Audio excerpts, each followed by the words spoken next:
Is it safe to say that with shows like Teenage Mutant Ninja Turtles and The Tick, are you just like living large on the residual checks? You don't have to Boy, answer that. boy, ton. Yeah. I wish I could say, yeah, baby, are you kidding, man? This is the fat life. This is just an easy street. This is as good as it gets. No, it's all about how you sort of manage things along the way and stuff, and who you worked for. I ended up working for some people along the way who had a very big franchise along the way. Who, gee whiz, we ended up having to go to arbitration over residuals that ended up being about 11 cents a piece. There's things about this business that you just weren't so, and that's happening in my case happens to be one of them. But no, you look back and you go, God, I'm thankful for what I had, man. There are very few people that get to experience the kind of stuff that I've had a chance to experience and do and see and love and know, and people you get to work with. There are too many advantages to it and pluses to it to allow the negatives to outweigh it. You know what I mean? What a rip. Yeah, thank you for saying that. But yeah, in a word, it is. There are parts of it that were what a rip, and you go, wait a minute, how could this possibly be? When I see these folks over here who I know and love, and are making $1 billion doing what they do and what they love and what they're good at, who are essentially doing the same thing that we did for 10 years, but we did for scale for 10 years, and we're threatened with being recast if we try to ask for double scale. God forbid we should ask for another $300 for an episode. You look around and you just realize again that there's no parity. There's no fairness. There's no preference. It doesn't work like that. It works for some. It doesn't work for others, and you end up finding yourself somewhere along that spectrum, either in the plus column or the minus column. And there have been some shows that I've worked on, there've been, and there's some companies that I've worked for that have been treated very fairly. And I get residual checks out of nowhere. I mean, listen, let me tell you, early on in my career, I did this thing called looping. All right, that's where you provide vocal sound effects and dialogue, background, and group noises and stuff like that for motion pictures. For TV too, but for features. And I happened to meet this person who had a loop group back in 1984, 85, and she said, you sound like you'd be, pretty good at this. You should try it. And at the time, I had no idea what it was. I didn't know even there was this little niche of work in this town. And so I said, yeah, I'll try that. So I went and I did it, and I worked on a film called Commando, Arnold Schwarzenegger. I did a picture called Weird Science. And I did a couple of, 2 or 3 or 4, back in the mid-'80s, in 1985. I looped these pictures.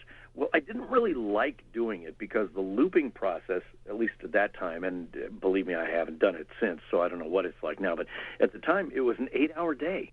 You had to be in a studio, looking at a big screen, having somebody say, okay, now there's this airport scene where they're going to be mulling around, and you're going to see this guy on a payphone over there. Townie, why don't you take that guy on the and so you've got to watch this movie screen, and you see the guy on the payphone, and he's a background guy. He's one of the background actors, but it needs something to fill it out so that when they mix the whole thing together, it sounds like a full cohesive scene. So I thought, well, this is really interesting, but it's also really, really boring. And 8 hours sitting in a studio for me doing that kind of stuff was like, please, come on, I can't do this. I cannot do this. And so I only did it for just a couple of pictures. Well, you know what? I still get residuals on Commando. I still get residuals for Weird Science. I still get residuals for these couple of features that I looped on back in the mid-'80s. And yet the shows that I did main parts in, animated shows like, Teenage Mutant Ninja Turtles and such. That we did, close to 200 episodes over 10 years. You'd think you'd be just rolling in dough with resids and stuff like that. I have yet to see, where that thing is airing on this planet, if anywhere. And the thing is, it's being sold in these DVD sets. Yeah. And I keep seeing another season, another session, another volume. TMNT Original Series Volume 7, which dun dun dun dun dun dun. And you think, well, gosh, they must be selling a million of those things. You got to be rolling in dough. No, we got to go fight for every penny we can to try and see any resids from stuff like that. There are some companies that you just go, it's not right. And yet other companies, you keep getting residuals out the wazoo for just being a guest, like I said, bank robber number 4 on whatever episode of Spider-Man, and Warner Brothers is still paying your resids on that. Same with Disney. You were whatever on Darkwing Duck, and you keep getting residuals for this stuff. And yet for the main stuff that you did, that you'd think, this is going to set me up. It's just... go figure. Sorry to bring that up. Ain't there? Yeah. Hey, nice guy. Thanks a lot. Really appreciate it. Well, what kind of stuff are you working on now? Well, sir, every day I audition for new stuff. We just did the Transformers animated series for a couple of seasons for Cartoon Network. That just ended. And, I'm auditioning for new stuff every day. Well, if we hear anything, we'll let you know. Please do. Here's my cell phone. Okay. Yeah, you know what? Listen, I'm again, like I said earlier, I'm a hired gun. So it's as a voice actor in this town, and especially, now with technology being what it is, pretty much anybody with an ISDN box and an ISDN line, no matter where they are in the world, can be competitive if they're good. And they can get somebody to represent them and send them a copy to audition for. That's all it takes. I'm not saying that's all it takes to be successful, but I'm saying that's all it takes to be to get into the pool and be competitive and be one of the people vying, duking it out for the few jobs that there are. People say to me, well, I don't understand. There are so many cable channels now and so many this and that and the other channels, and they all need voices, don't they? Mm-hmm. Well, why aren't you? Well, it's not like I'm not trying. I've got an agent here. I got an agent in New York. I got an agent in San Francisco, and they're all swinging away for me, and, I keep taking my swipes at it and just keep going and going and going and going and going. The old Energizer Bunny. Well, do you have any parting words for the listeners? Parting words. Words of encouragement. Oh boy. Well, salutations. I don't know. Not really. It depends on who the listener is. If it's somebody who's trying to get into this business, I want to say good luck. You got to have skin of steel, and don't give up. We all started someplace. We all started right at the rock bottom. Every single one of us started, at the bottom someplace. And there's always hope. You just keep swinging, just keep going. If it's a listener who has absolutely no interest in this business, I would say good evening, and I hope you have terrific sleep and wake up tomorrow with a big smile on your face.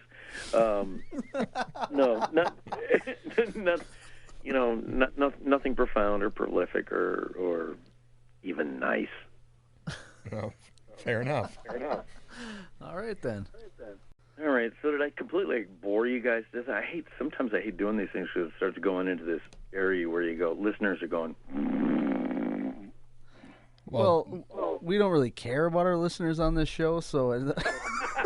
See, true. That's the way it ought to be, man. I'm giving you the show I want to give you. If you want to listen, fine. If you don't want to listen, fine. Exactly. That's exactly how we work it. I'm doing it for me. It's pretty much what we do. Every one of our interviews, pretty much, it's been for us. Oh, really? Serious? Yeah. We've been jaded for quite some time. Now, so are you guys like big animation fans or what? Because I know this is a university station, right? Right. Public station, yeah. Right. Well, we're right around 30, so we grew up in that era, during the 80s when you were on every channel. So Got it. Yep. You were on every channel. just about. Like, on the cartoon, on the commercials, on everything. yeah, like my kids. My kids are all like right around your age too. But the thing is, when they were growing up, it's like no big deal. They were a little pissed off about the fact that Dad did, this, that, and the other thing. And, it's like my youngest daughter, she'd go, "Daddy, talk normal." She used to freak her out, when I start messing around with her and going, "Hey, I like this animation stuff." It's like, I can do voices. And she goes, "No, Daddy, talk normal." I don't like that. It makes me nervous. That's awesome. So yeah, when we were growing up, you were on pretty much every channel except for when my mom made me watch reruns of the Monkees, actually. So I kind of grew up watching that also, but it was obviously reruns. But my mom was into it, so. Right, and because your mom was into it, you couldn't be. No, actually, I liked it when I was a kid. I thought the serious? Monkees were pretty cool. Yeah. Mama's boy. There you go. Well, you don't often get them admitting that. No, I thought it was cool when I was a kid growing up, and I was never and still not really, like you're making the comparison, not really a Beatles fan at all. Like I'm just like whatever. But, I became a Beatles fan afterwards, but there was something about, I don't know, there was something about the hilarity and the spontaneity and the looseness and listen, I mean, I'm serious, Dustin, was making that comment about, what you had said about the Cranberries. That has been like a theme of my life is I feel like I've had to defend the fact that I like pop my whole life. Pop culture, pop music, pop, so I didn't like the alternative stuff, and I wasn't really big into the, the angst stuff. And it's always been an issue for me having to like defend the fact that no, like I like pop music, I like pop stuff, I like the Monkees over the Beatles, or the Monkees over the Stones. It's like, first of all, when you back up and you think about it, how do you even compare the two? For one, yeah. But as a kid, when you're that age and you're impressionable and you're taking stuff in. And you're going, what makes me feel good? What do I like doing? What do I like, humming to? And it always came back to that for me. And I always felt like I was on the outs because, the rest of the guys that I went to school with, they were all, hard-edged and into the, alternative hard rock, what we would call hard rock back then. And I just wasn't, so I always had to sort of keep to myself and not admit too much. Hmm. You had to steer away from the Zeppelin table and sit at the Monkees table at lunch. Exactly. Robert Plant. What did Robert plant? What did Robert planted? What? No, it's not. He didn't plant anything, dude. He's a singer.